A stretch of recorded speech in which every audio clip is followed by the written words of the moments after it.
इमाम अहमद रजा कब पैदा हुए? उस वक्त पैदा हुए जब चारों तरफ से कुफ्र और शिर्क की लहर उठ रही थी। जिस वक्त आपके घर पे नहीं, आपकी दौलत पे नहीं, आपके खजाने पर नहीं, सीधे आपके अकीदा और ईमान पर हमला किया जा रहा था। जिस वक्त आपके कारोबार पर नहीं, आपकी नौकरी पर नहीं, आपके इश्क और आपकी मोहब्बत को चैलेंज किया जा रहा था। कोई हमला करने वाला गंगों से खड़ा हुआ था, कोई हमला करने वाला नदवा से खड़ा हुआ था, कोई हमला करने वाला देवबंद से खड़ा हुआ था, कोई हमला करने वाला दरभंगा से खड़ा हुआ था, कोई हमला करने वाला लखनऊ से खड़ा हुआ था। और जबानी हमला नहीं था, बल्कि हमला करने वाले किताब लिख रहे थे। कोई किताब लिख रहा था जिसका नाम तक़वियतुल ईमान था, किसी किताब का नाम हिफ्जुल ईमान था, किसी किताब का नाम बराहीन कातिया था, किसी किताब का नाम फतावा रशीदिया था। इन किताबों को आज भी आप बुक स्टोर में जाकर के देख सकते हो। इन किताबों में जो इबारतें लिखी हैं, उन इबारतों को पढ़ के अगर किसी मुसलमान ने यकीन कर लिया कि हाँ जो लिखा है बिल्कुल सही लिखा है, तो वो जिंदा तो खड़ा नजर आ सकता है, मगर उसके दिल से ईमान निकल चुका होगा, उसके दिल से अकीदा निकल चुका होगा। वो जिंदा इंसान तो नजर आएगा, मगर वो मुसलमान कहलाने का हकदार नहीं रहेगा। ऐसे आलम में इमाम अहमद रजा खान को परवरदिगार आलम ने बरेली शरीफ में पैदा किया, और पैदा होने के बाद इमाम अहमद रजा खान फाजिल बरेलवी अलैहि रहमतुल रिज़वान ने 4 साल की उम्र में कुरान पाक नाजरा खत्म फरमा दिया था। इमाम अहमद रजा खान फाजिल बरेलवी अलैहि रहमतुल रिज़वान की जब उम्र आगे बढ़ी थी, तो जिस उम्र में आपका बच्चा स्कूल का मैट्रिक भी पास नहीं करता है, उस उम्र में इमाम अहमद रजा खान मुफ्ती बन गए थे। यानी 13 साल की उम्र में इमाम अहमद रजा खान मुफ्ती बन के फतवा दे रहे थे।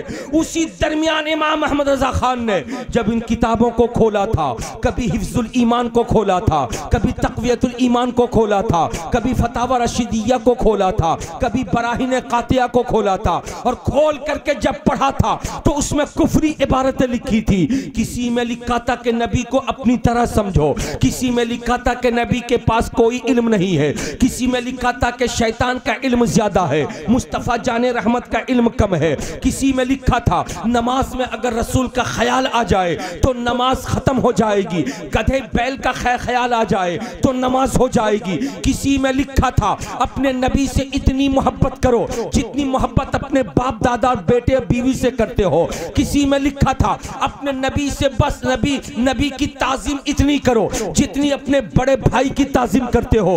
किसी में लिखा था खड़े होकर या नबी पढ़ना नाजायज है, किसी में लिखा था अंगूठा चुमना नाजायज है, किसी में लिखा था कि अपने घर में बैठकर या के जरिए नबी को बुलाना और या नबी कहना यह शिर्क है। किसी में लिखा था नबी के इंतकाल के बाद उनको कब्र में जिंदा समझना यह नाजायज है।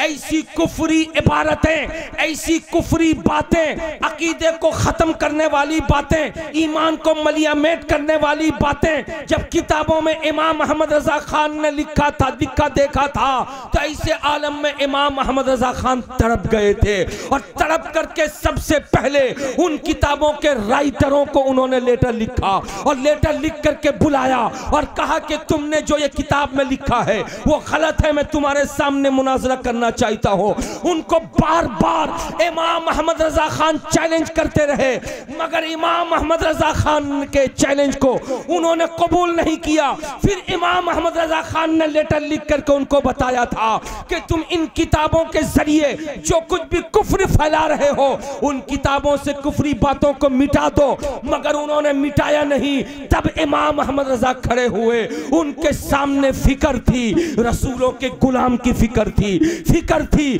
गौस के चाहने वालों की फिक्र थी, फिक्र थी गरीब नवाज के मानने वालों की फिक्र थी, फिक्र थी तो करबला के हुसैन के आशिकों की फिक्र थी, फिक्र थी फातिमातुज़ ज़हरा की इन कनीज़ों की फिक्र थी, फिक्र थी मुजाहिदे मिल्लत के दीवानों की फिक्र थी, फिक्र थी तो मुस्तफ़ा जाने रहमत के इन गुनहगार उम्मत की फिक्र थी। तो इमाम अहमद रजा खान ने कलम उठाया और उठा करके उन बातिल परस्तों के खिलाफ किताबें लिखी।